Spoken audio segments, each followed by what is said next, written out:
വീണ ഇതാ ഒരു പുതിയ സ്ഥാപനം ലൈക്കർ എന്ന സ്ഥാപനം തുടങ്ങിയെന്ന് പറഞ്ഞ് അതുമായി ബന്ധപ്പെട്ട് വാർത്തകൾ വരുന്നു.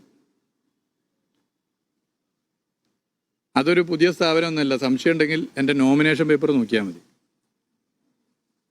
എന്തെങ്കിലും ഒളിച്ചു വെച്ച് തുടങ്ങിയ ഒരു സ്ഥാപനമല്ല, പരസ്യപ്പെടുത്തിയാണ് നോമിനേഷനിൽ എഴുതിയ സ്ഥാപനമാണ്.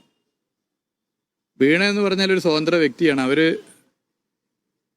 ഒരു ബിസിനസ് നടത്തരുത് എന്ന് ഭരണഘടനാപരമായി ആർക്കും പറയാൻ പറ്റില്ല. പിന്നെ അവരുടെ കുടുംബ പശ്ചാത്തലത്തിൻ്റെ ഭാഗമായി സർക്കാരിനെ സ്വാധീനിച്ചോ മറ്റു സ്വാധീനങ്ങളിലൂടെയോ ബിസിനസ് നടത്തുന്നതാണ് തെറ്റ്. യെസ്, അത് തെറ്റാണല്ലോ മുഹമ്മദ് റിയാസിന്. അത് തെറ്റ് ആണെന്നുള്ള കാര്യത്തിൽ ഒരു സംശയവുമില്ലല്ലോ.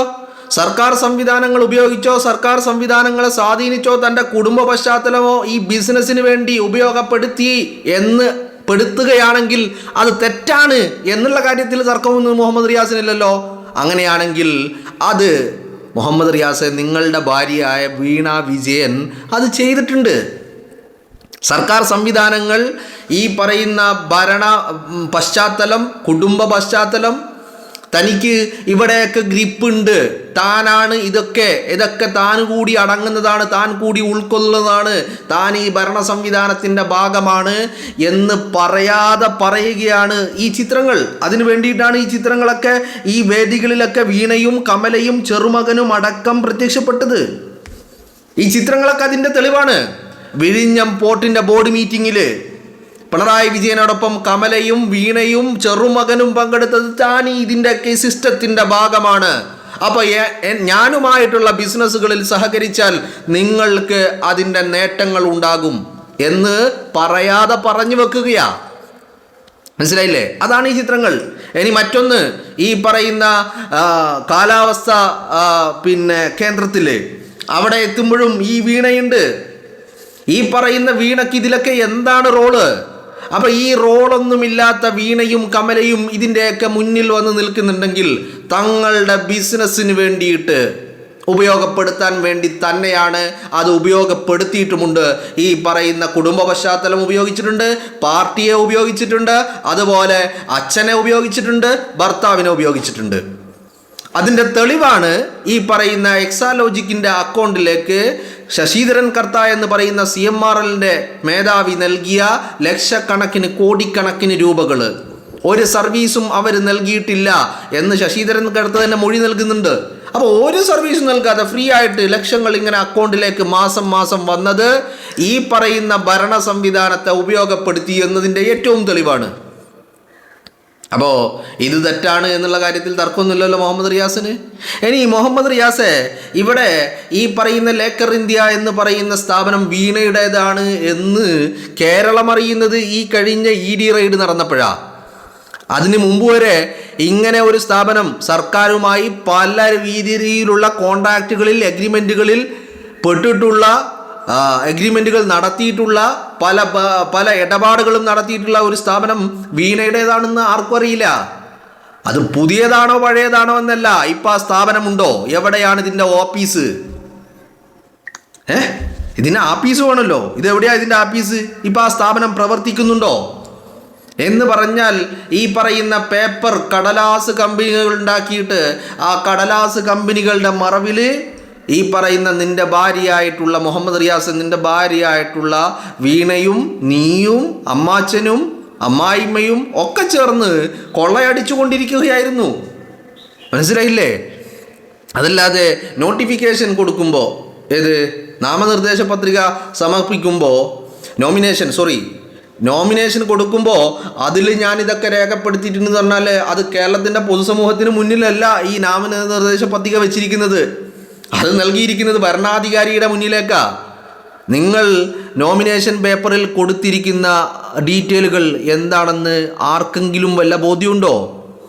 അതെങ്ങനെ പരസ്യമായ ഒരു ഡീറ്റെയിൽ ആകുന്നത്? അത് പരസ്യമല്ല, അത് വളരെ രഹസ്യമായ കാര്യമാണ് നാമനിർദ്ദേശ പത്രികയിൽ വെച്ചിരിക്കുന്ന കാര്യം. പിന്നെ ആരെങ്കിലും അന്വേഷിച്ച് പോയാൽ അവർക്ക് കണ്ടെത്താൻ കഴിയും. എന്നതിനപ്പുറം ഈ പറയുന്ന നാമനിർദ്ദേശ പത്രികയിൽ കൊടുത്തത് കൊണ്ട് അത് വലിയ പരസ്യമായ ഒരു കാര്യമാണെന്നൊന്നല്ല. ഇങ്ങനെ ഒരു ലേക്കർ ഇന്ത്യ എന്ന് പറയുന്ന സ്ഥാപനം നടത്തുന്നതും അതിൻ്റെ ആഫീസ് എവിടെയാ? ആഫീസ് എവിടെയാ? അത് മാത്രം പറഞ്ഞാൽ മതി. ഇതിനൊരു ആപ്പീസ് ഉണ്ടാവണമല്ലോ. ആ ആപ്പീസ് എവിടെയാ? മുഹമ്മദ് റിയാസ് പറഞ്ഞാൽ മതി. അപ്പോൾ ഇതിനൊന്നും മുഹമ്മദ് റിയാസ് മറുപടി പറയുന്നില്ല കേട്ടോ. ഇപ്പോൾ നിങ്ങൾ കേട്ട അതിൻ്റെ അവസാനത്തിൽ ഈ ചോദ്യങ്ങളൊക്കെ മുഹമ്മദ് റിയാസിൻ്റെ മുന്നിലേക്ക് വരുന്നുണ്ട്. മുഹമ്മദ് റിയാസിന് ഇതിലൊന്നും യാതൊരു വിധത്തിലുള്ള മറുപടിയുമില്ല എന്നുള്ളതാണ് അതിൻ്റെ ഏറ്റവും വലിയ പ്രധാനപ്പെട്ട കാര്യം എന്ന് പറയുന്നത്. അപ്പോൾ ഈ പറയുന്ന വീണയും മുഹമ്മദ് റിയാസും പിണറായി വിജയനും കമലയും ഒക്കെ ചേർന്നുകൊണ്ട് എന്തുണ്ട് ഈ പറയുന്ന രീതിയിൽ സർക്കാർ സംവിധാനങ്ങളെ തങ്ങളുടെ ബിസിനസ് വളർച്ചയ്ക്ക് വേണ്ടി ഉപയോഗിച്ചിട്ടുണ്ട്. അത് തന്നെയാണ് പ്രശ്നം. അതുപോലെ തന്നെയാണ് മെസ്സിയെ കൊണ്ടുവരാമെന്ന് പറഞ്ഞ് കേരളത്തിലെ ജനങ്ങളെ പറ്റിച്ചുകൊണ്ട് സർക്കാർ സംവിധാനങ്ങൾ ഉപയോഗിച്ച് കള്ളപ്പണം വെളുപ്പിച്ചിട്ടുണ്ട്, സിസ്റ്റത്തെ ഉപയോഗിച്ചിട്ടുണ്ട്. മുസാഫിന് നടുവിൽ സ്വർണം കടത്താൻ വേണ്ടിയിട്ട് ഡിപ്ലോമാറ്റിക് ചാനലിനെ ഉപയോഗിച്ചിട്ടുണ്ട്. ഇത് തന്നെയാണ് പ്രശ്നം. അല്ലാതെ ഇവിടെ ആരെങ്കിലും ബിസിനസ് തുടങ്ങുന്നതിനോ ആരെങ്കിലും കമ്പനി തുടങ്ങുന്നതിനൊന്നും ഇവിടെ പ്രശ്നങ്ങളൊന്നുമില്ല. ഇവിടെ സർക്കാർ സംവിധാനങ്ങൾ, മുഹമ്മദ് റിയാസ് പറഞ്ഞതുപോലെ സർക്കാർ സംവിധാനങ്ങളെയോ കുടുംബ പശ്ചാത്തലത്തെയോ ഉപയോഗപ്പെടുത്തിയിട്ടുണ്ടോ എന്നുള്ളതാണ് ചോദ്യം. പെടുത്തിയിട്ടുണ്ട് എന്ന് നമ്മുടെ മുന്നിൽ പച്ചയായ തെളിവുകൾ നിൽക്കുകയാണ്. അപ്പോൾ ഈ പറയുന്ന വിഴിഞ്ഞം പോർട്ടിലെ ബോർഡ് മീറ്റിങ്ങിലും അത് കഴിഞ്ഞ് കാലാവസ്ഥ നിരീക്ഷണ കേന്ദ്രത്തിലും അവിടെയൊക്കെ വന്നത് എന്തിനാ? ഞാൻ ഈ സിസ്റ്റം ഞാൻ കൂടി ഉൾക്കൊള്ളുന്നതാണ് സിസ്റ്റം എന്ന് കേരളത്തിൻ്റെ പൊതുസമൂഹത്തോടും പിന്നെ മറ്റു പലരോടും ബിസിനസ്സുമായി ബന്ധപ്പെട്ട പലരോടും വിളിച്ചു പറയാൻ വേണ്ടിയിട്ടാണ്. ഒരു റോളും ഇല്ലാത്ത ഈ പറയുന്ന പിണറായി വിജയൻ്റെ വീട്ടിലിരിക്കുന്ന പാർട്ടി മെമ്പർ പോലുമല്ലാത്ത വീണയും കമലയും ഇതിൻ്റെ ഭാഗമായി അവിടെയൊക്കെ എത്തിയത്. എന്തിന്? ചെറുമകൻ പോലും. മനസ്സിലായില്ലേ? ഇപ്പം മുഹമ്മദ് റിയാസിൻ്റെ ഭാര്യയുടെ മകനാണ്. ആ മകന് എന്ത് റോളാണുള്ളത് ബോർഡ് മീറ്റിങ്ങിൽ പങ്കെടുക്കാൻ?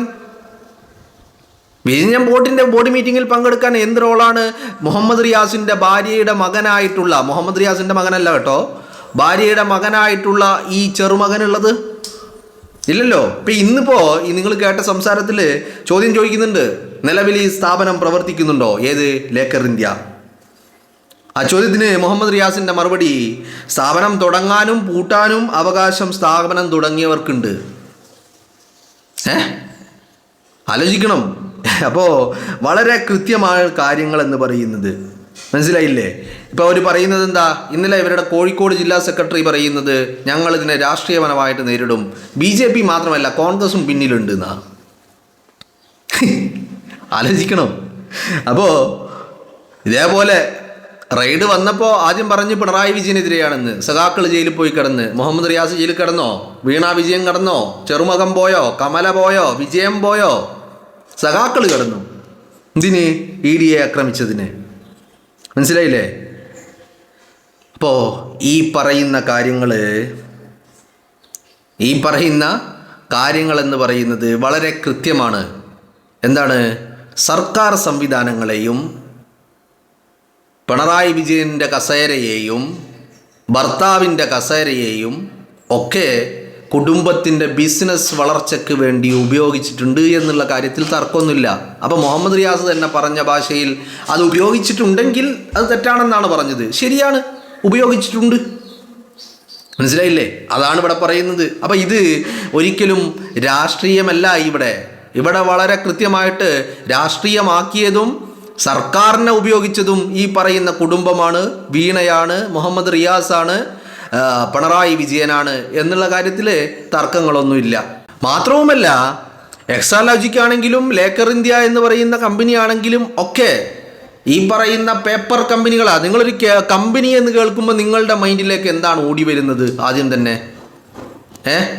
ഒരു കോർപ്പറേറ്റ് ഓഫീസ്, പ്രൊഡക്ഷൻ യൂണിറ്റുകൾ, അങ്ങനെ പല രീതിയിലുള്ള വർക്ക്ഷോപ്പുകൾ, അങ്ങനെ പലതും നിങ്ങളുടെ മൈൻഡിലേക്ക് വരും. എന്നാൽ നിങ്ങളൊന്ന് മഷിയിട്ട് തെരഞ്ഞാലും ഇന്ത്യ രാജ്യത്ത് എന്നല്ല, ലോകത്തെവിടെയും ഈ എക്സാലോജിക്കിൻ്റെയോ അല്ലെങ്കിൽ ലേക്കർ ഇന്ത്യയുടെയോ ഒരു കോർപ്പറേറ്റ് ഓഫീസോ അല്ലെങ്കിൽ ഒരു പ്രൊഡക്ഷൻ യൂണിറ്റോ അല്ലെങ്കിൽ ഒരു വർക്ക്ഷോപ്പോ ഒന്നുമാവട്ടെ, ഒരു കമ്പനി എന്ന് നിങ്ങൾ ചിന്തിക്കുമ്പോൾ നിങ്ങളുടെയൊക്കെ മനസ്സിലേക്ക് വരുന്ന യാതൊന്നും നിങ്ങൾക്ക് കണ്ടെത്താൻ കഴിയില്ല.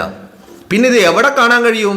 ഇത് രാജ്യത്തെ നിയമം അനുസരിച്ച് കമ്പനീസ് ആക്ട് പ്രകാരം രജിസ്റ്റർ ചെയ്യപ്പെട്ട് ഒരു കമ്പനി മാത്രമാണ് എന്ന് നിങ്ങൾക്ക് കാണാൻ കഴിയും. എന്ന് പറഞ്ഞാൽ പേപ്പറിൽ നിങ്ങൾക്ക് ഒരു കമ്പനി എക്സാലോജിക് എന്ന് പറഞ്ഞ കമ്പനി ഉണ്ടോ എന്ന് അന്വേഷിച്ചാൽ പേപ്പറിൽ നിങ്ങൾക്ക് കാണാൻ കഴിയും. ലേക്കർ ഇന്ത്യ എന്ന് പറയുന്ന കമ്പനി ഒരു പേപ്പറിൽ നിങ്ങൾക്ക് കാണാൻ കഴിയും.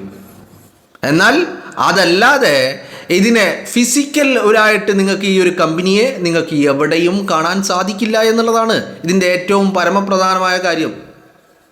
മനസ്സിലായില്ലേ?